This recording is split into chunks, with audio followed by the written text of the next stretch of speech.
دوستان عزیز السلام علیکم. امروز 3 ایون سال 2026 با شما درباره کسلی گیلاس گپ میزنم.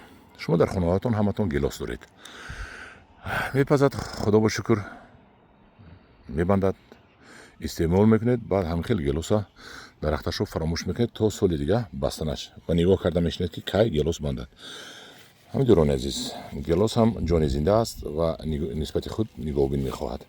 این گیلاسی که میبینید یکی از بهترین گیلاس ها است، سال آینده میبندد و اهمیت به برگهایش.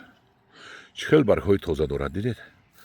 انا اینجا میبندد، الکه اینجا گلخانه شده است دیدید؟ گلخانه میشناسید؟ من این سه برگو مخچه کلانتر کرد گلخانه شد. انا بولاش امسال دو وای گلخانه کدگی سالی گذشته.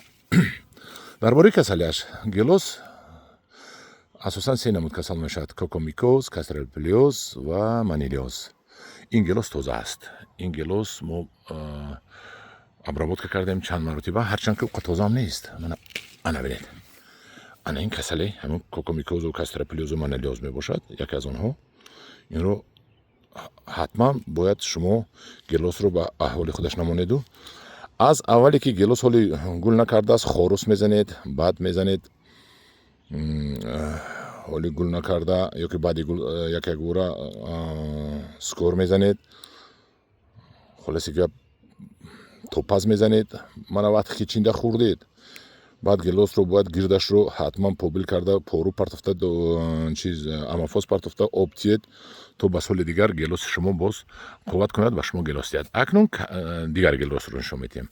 انا این گیلاس به کسلی داده شده است. همین گیلاس رو هم یک دو روز زدیم، این گیلاس رو نه یک دو روز زدیم. این دیگر نمود گیلاس است. این رو من از روسیه آوردم. گیلاس بی نهایت کلان است، تمره نام دارد. این ببینید چه به کسلی داده شد.